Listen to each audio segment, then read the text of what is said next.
FARS. Publications. We have airworthiness directives, also known as ADs. The FAA will issue ADs to correct unsafe conditions that have been discovered on certified aircraft, engines, propellers, or appliances. An unsafe condition causes the device to fail to meet the conditions for its certification, which is why it must be corrected.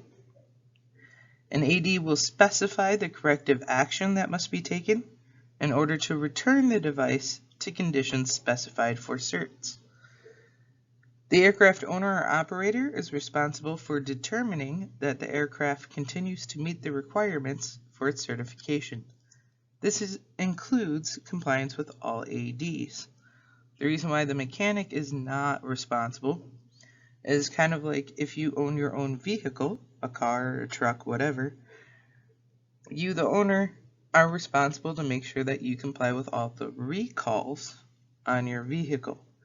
Same thing with a plane. An AD is kind of like a recall. It's a safety concern. So the owner is responsible to make sure that they get it corrected within a specified amount of time. When a technician complies with an AD, it is his or her responsibility to make an entry into the maintenance record of the affected equipment, either airframe, power plant, propeller, appliance. This entry must include the method of compliance and the date of compliance. So how you complied and when you complied. The compliance section of an AD will give the time and date the AD is due.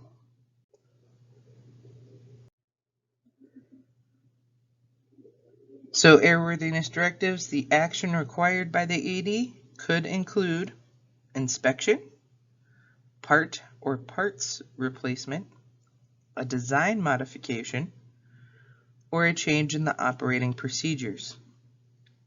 It is the responsibility of the mechanic performing an inspection required under Part 91, 125, or 135 to determine the status of any AD affecting the airframe, engine, propeller, rotor, and any installed appliances. So you're going to have to check for compliance with the ADs at inspection time.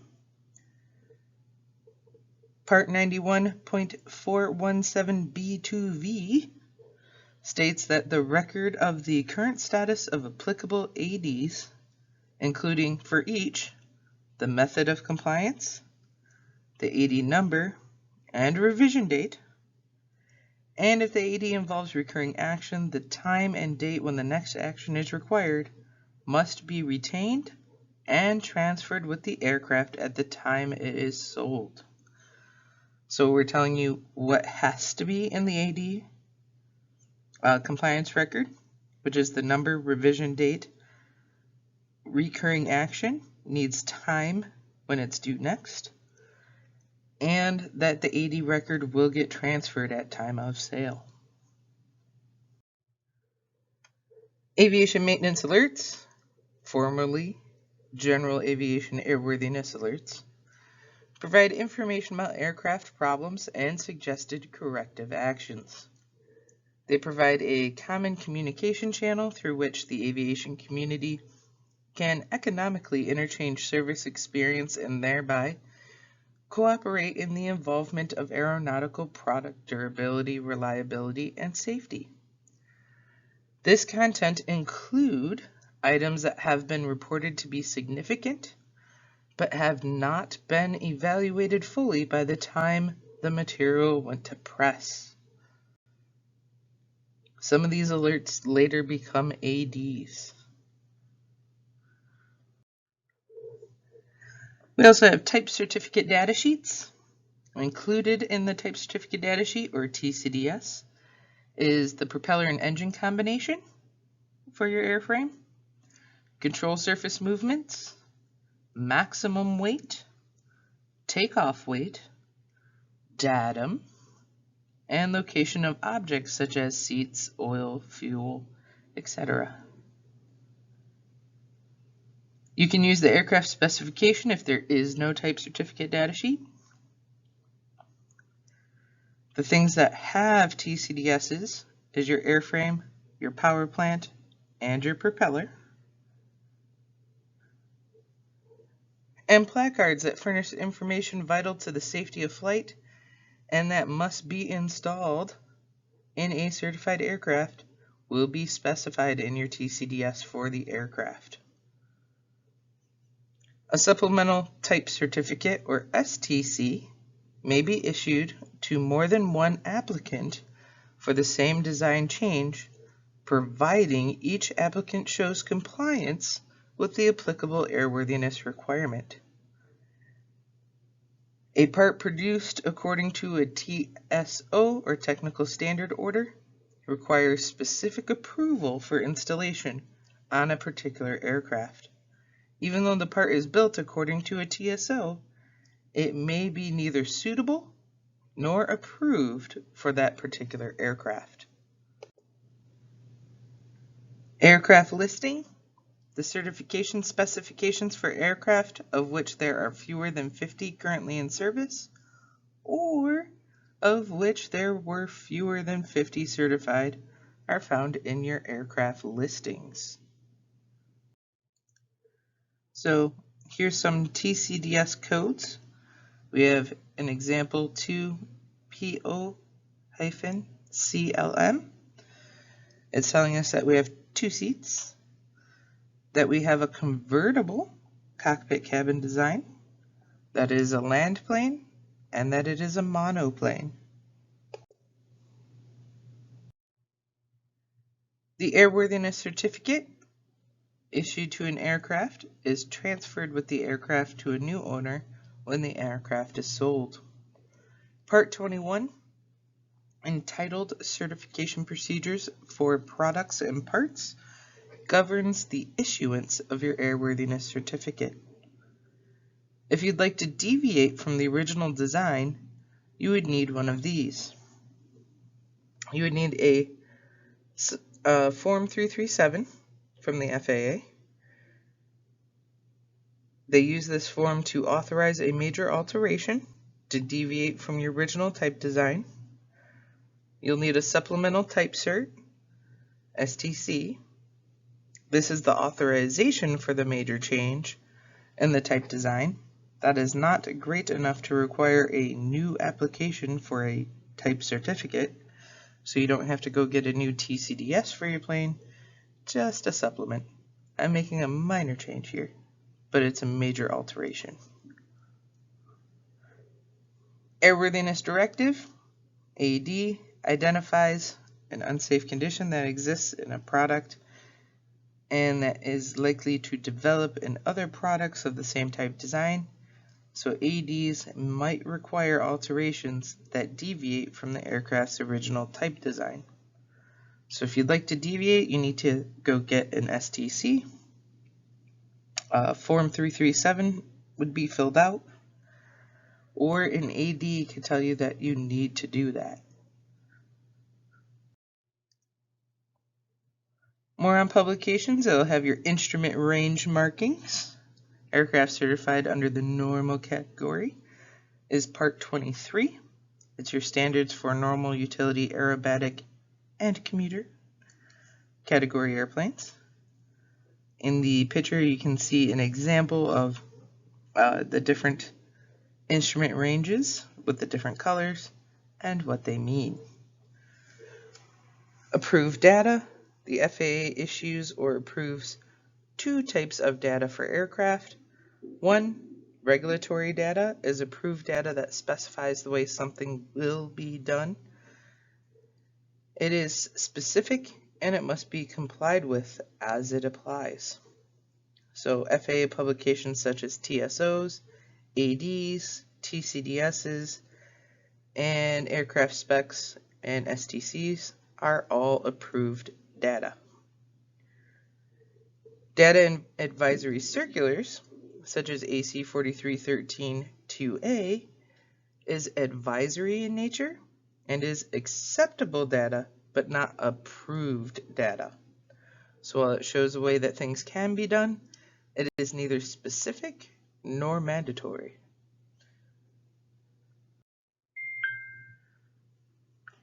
The Air Transport Association of America, ATA, establishes a standard for the presentation of technical data in maintenance manuals. Basically, they organized our manuals so that Chapter 26 is always fire protection.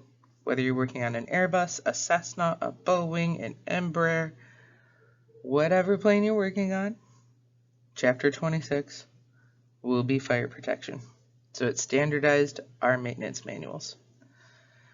It divides the aircraft into numbered systems and subsystems in order to simplify locating maintenance instructions. 6518B, test cheating. It states that no person who cheats, gives or receives help from another, takes a part of the test for another person, uses unauthorized material during the test, is eligible for any airman or ground instructor certification or rating for a period of 1 year after the date of the act. In addition, the commission of that act is a basis for suspending or revoking any airman or ground instructor certificate held by that person. So the cost of cheating means any license that you have or any certification rating that you have will be revoked, and you can't get your other one for a year. So don't do it. Not worth it.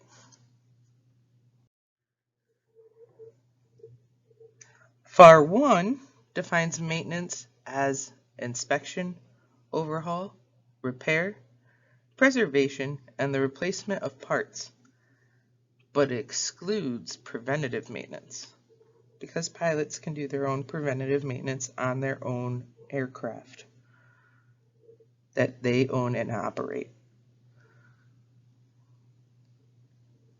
FAR 1 also gives you definitions of abbreviations and what's approved and not approved abbreviations. Each person maintaining or altering or performing preventative maintenance shall do that work in such a manner and use materials of such a quality that the condition of the aircraft, airframe, aircraft engine, propeller, or appliance worked on will be at least equal to its original or properly altered condition with regard to aerodynamic function, strength, resistance to vibration and deterioration, and other qualities that affect airworthiness.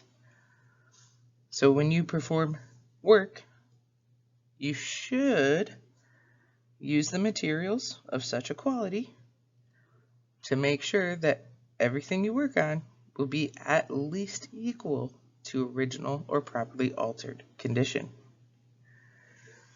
A certified power plant mechanic can make minor repairs to aluminum propellers, like blending out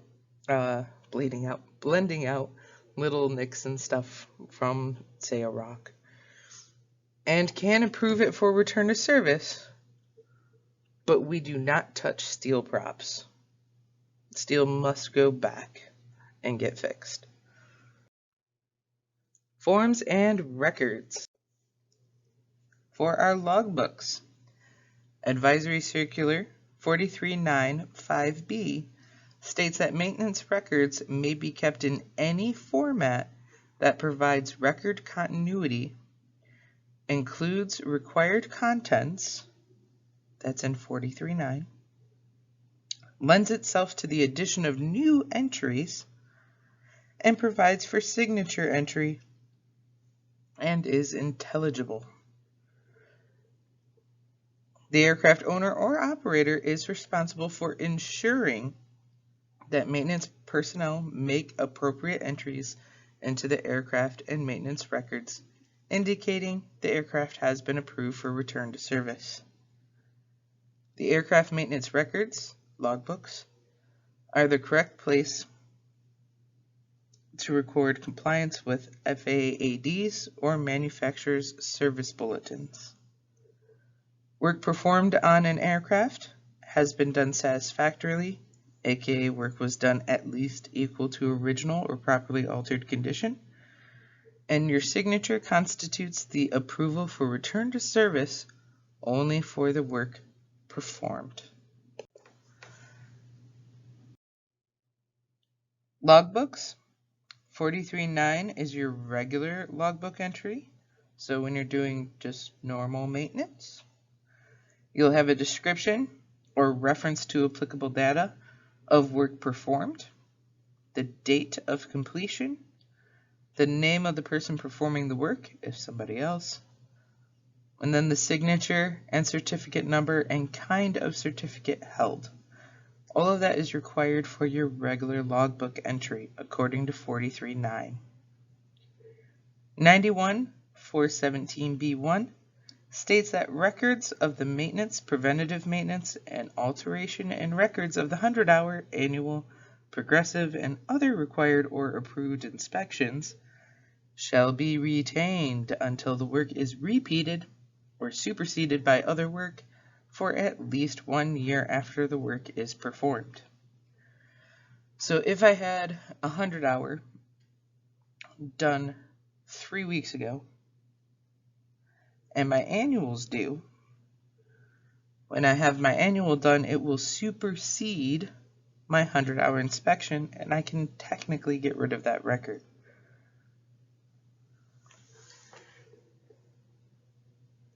Advisory Circular 43.9C12 states that in order to reconstruct lost or destroyed maintenance records, it is necessary to establish total time in service of the airframe. So if you're flying along and your records fly out the window, you need to figure out the total time in service of your airframe in order to reconstruct your lost maintenance records. Inspections. A&P can do a 100-hour for what they are rated. So if you have your airframe license or rating, you can go do an airframe 100-hour, but not the power plant. An A&P with IA does the annual inspection. 43.15 says all 100-hour and annual inspections must be conducted with the use of a checklist. 43 Appendix D contains the minimal list and the basic areas that must be included in the inspection checklist. So you can do more, but you must meet the minimum of 43 Appendix D. During an annual inspection, if a defect is found which makes the aircraft unairworthy, the person disapproving must give the owner a signed and dated written list of the discrepancies that caused the unairworthy condition. These discrepancies may be corrected by an appropriately rated mechanic and the aircraft then approved for return to service, which means that the IA doesn't have to do the work, he did the inspection, but another mechanic can go fix those discrepancies. When a discrepancy list is provided to the owner-operator, it says in effect, except for these discrepancies, the item inspected is airworthy. So if you were doing a 100-hour power plant inspection and you found like 3 items, 3 discrepancies, you would write the owner-operator informing him of those discrepancies, of course dated. You would make note of that in the logbook according to 4311, your maintenance record entry, that it was unairworthy and a list was provided to the owner. And he can have somebody else fix those 3 items, making the power plant now okay. If an aircraft fails to pass an annual inspection, but is considered by the technician conducting the inspection to be safe for flight, it may be issued a special flight authorization under the provision of FAR 197A1 to allow the aircraft to be flown to another maintenance base where the required maintenance could be performed.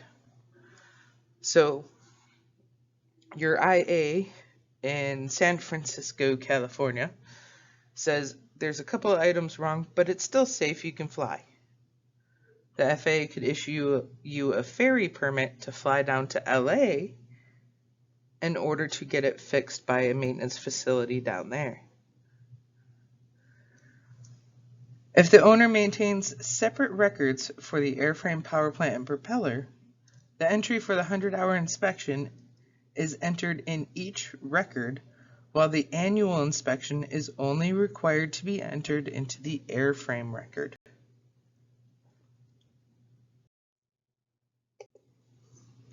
So 43.9A2 says that each person who maintains, performs preventative maintenance, rebuilds, or alters an aircraft, airframe, engine, propeller, or appliance or component shall make an entry in the maintenance record containing the date of completion of the work performed. But if you're doing an inspection, you'll be doing 43.11 entry, which states that a person approving for return to service an aircraft, airframe, engine, propeller, appliance, or component after any inspection is performed in accordance with 91 shall make a maintenance record entry, including all of your normal stuff from 43.9, but on top of the date of your inspection, you also have to include total time in service. So 43.9, we already went over everything that has to be in a maintenance record entry. 43.11, when you do an inspection entry, you must include total time in service. Also, don't forget there is an I certify statement that goes along with most of your inspections, and there are quote references under 43.11 for you to quote the I certify statement.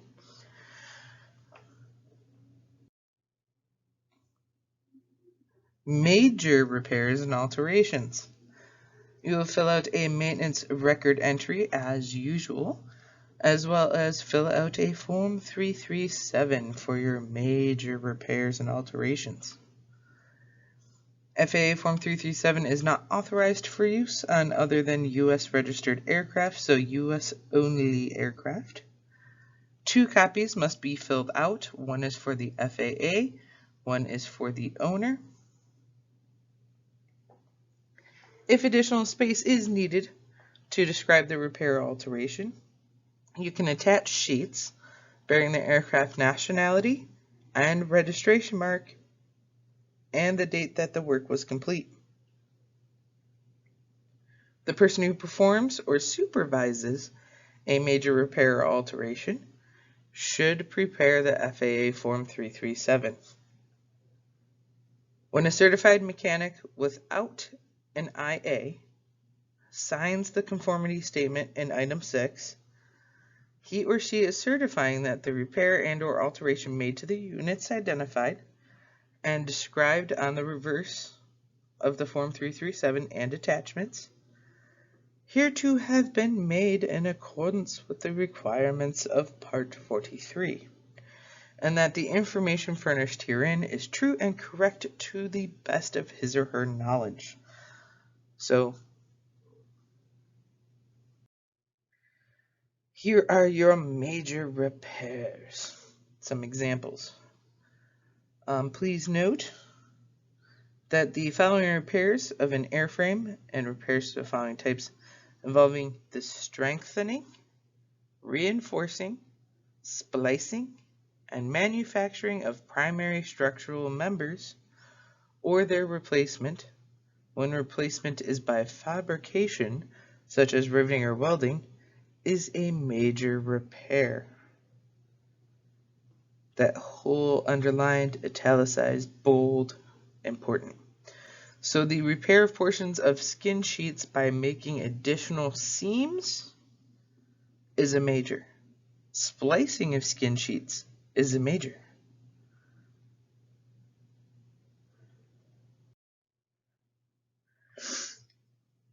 Major repairs of the following parts of an engine and repairs of the following types are power plant major repairs. Notice, separation or disassembly of a crankcase or crank shaft of a reciprocating engine equipped with an integral supercharger is major. Separation or disassembly of a crankcase or crankshaft of a reciprocating engine equipped with other than spur-type propeller gear reduction, also major. Special repairs to structural engine parts by welding, plating, metallizing, or other methods, also major. So if you're changing strength, if you're shortening the blades, if you're retipping your wood propeller, if you're doing inlay work on your wood propeller, that is all major.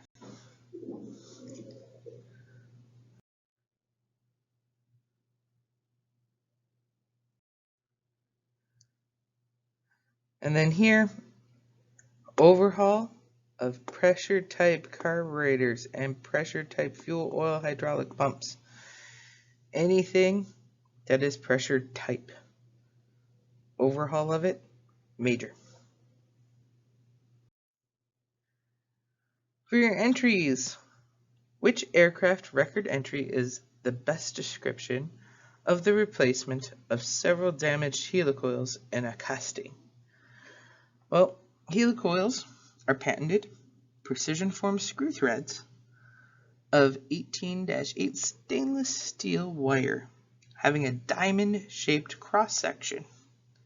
The helicoil inserts are replaced by extracting the damaged insert with a special extraction tool, gauging the hole with your helicoil thread gauge, and then installing new inserts using the proper insertion tool. And finally, you have to break off the tang. So if you had 8 1/4 20-inch standard helicoils being replaced, the damaged inserts would have to be extracted, tap the holes, new inserts installed, and remove your tang. Remove your tang at the end is very important on the helicoils. I've seen some people leave the tang on. It kind of messes everything up and defeats the purpose. I need a hole, not a blocked hole. So please remove your tangs. Which maintenance record entry best describes the action taken for a control cable showing approximately 20% wear on several of the individual outer wires at a fair lead? Everyone's like, ooh, 20% damage, that's a lot of damage. Ooh, it's at a fair lead. Flexible and extra flexible cable should be replaced when the individual wires in each strand appear to blend together, which is the outer wires worn 40 to 50%. Because these wires are only 20%, the wear is within limits, so you do not have to repair it. There are owners that at 20-25%, if they notice it, get a little worried about it and might ask for replacement. If they want it, they're paying for it. Let them change it. You'll obviously do the work as a mechanic, but if they want it and they're paying for it, do the work. But they don't have to.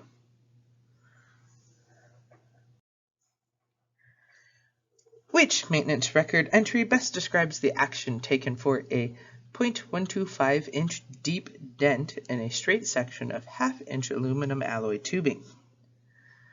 Well, the dent's in a straight portion of the tube. If it was in the heel, we'd have to reject it because there's no damage in the heel of a bend, and is deep enough to warrant removal because you're only allowed a dent of 20% of the outside diameter. So if it's a 1/2-inch tube times 0.2, so 0.5 times 0.2, would give you as deep as it could go, which is 0.1 of an inch. We're at 0.125, so we exceed our 20% limit. So the dented section would have to be removed and replaced with identical new tubing, flared to 37 degrees because we're going to use AN fittings on our newer aircraft. Basically anything post-World War II is AN fittings, which is flared 37 degrees. FARS 65. This is how you get your certifications. So you can perform 100-hour inspection for whatever you're rated in, either airframe, power plant, or both. Inspections cannot be supervised or delegated. So I, as an A&P, cannot have somebody else inspect a plane for me. I have to do it. A properly certified mechanic may perform a 100-hour inspection of instruments, but he or she may not make any repair or alteration to the instrument. We're allowed to remove and install instruments. We can't break open that case. So no repairing. Paint, tighten nuts, that's about it. An A&P with an IA can do the annual inspection. Again, it cannot be supervised or delegated. No inspection can be supervised or delegated. But an A&P can fix the problems found in the annual inspection. You can't do the inspection with your A&P, just your A&P. Only an IA can.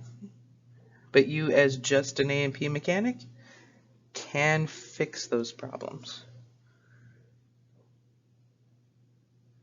As a certified mechanic, you shall not exercise the privileges of your certificate and rating unless within the preceding 24 months the administrator has found that the certificate holder is able to do the work, or the certificate holder has served as a mechanic of the certificate and rating for at least 6 months.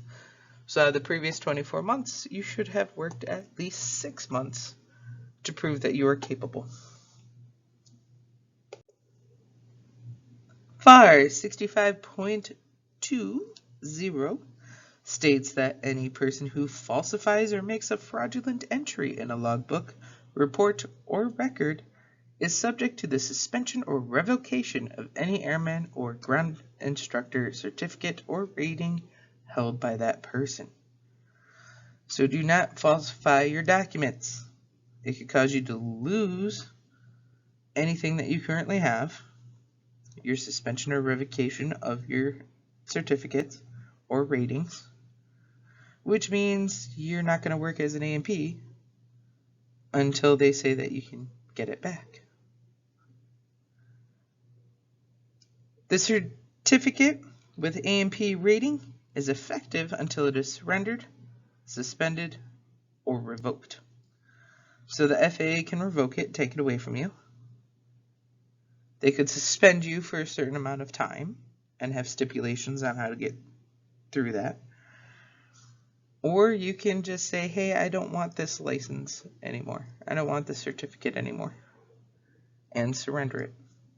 Otherwise, it's good for life. Your temporary airman rating after testing is good for 120 days. It's a piece of paper that you get from your DME, designated mechanic examiner, when you take your oral and practical test. Once you are past your tests for your license or certificate and rating, he will give you a piece of paper. It's good for 120 days. This allows for review of his or her application and supplementary documents. If you move and have a permanent change of address, you must notify the FAA within 30 days. Now, if you're just going to do a contract for like 30 days, you're not changing your permanent address, you do not have to notify them because you're not changing your permanent address. But if you're moving from, say, Ohio to Texas, you're going to have to let them know because you will change your mailing address, your permanent address. They need to know within 30 days. 65 requires that the applicant for a mechanic certificate be able to read, write, speak, and understand the English language. Or in the case of the applicant who is employed outside of the United States by a U.S. air carrier, have his certificate endorsed valid only outside the United States. You can do a major, but the person approving the major for return to service has to be an IA. So you could do major repair, you could do a major alteration. The person that approves that work for return to service has to hold the IA. So a certified mechanic may perform or supervise maintenance, preventative maintenance, or alteration of an aircraft or appliance or part thereof for which he is rated, but excluding major repairs to or major alterations of propellers and any repair to or alteration of instruments. The mechanic must complete the Form 337, filling in the compliance statement, but the person approving must hold IA. Remember, we're not going to do anything really to instruments. No majors, no minors, just remove or stall. We can do paint, like painting the case. And remember, no major repair of propellers. So instruments to repair station / manufacturer, they go bye-bye. It is the responsibility of the person or agency, the certified mechanic or the approved repair station, performing aircraft maintenance or making repairs to the aircraft to make sure that all of the materials used in the maintenance or repair conform to the appropriate standards. Also remember, when all else fails, you can go to your AC 4313 1B. So if you can't find how to do a compression test in your maintenance manual, you could always go to the AC 4313 and see if it outlines how to do a compression test.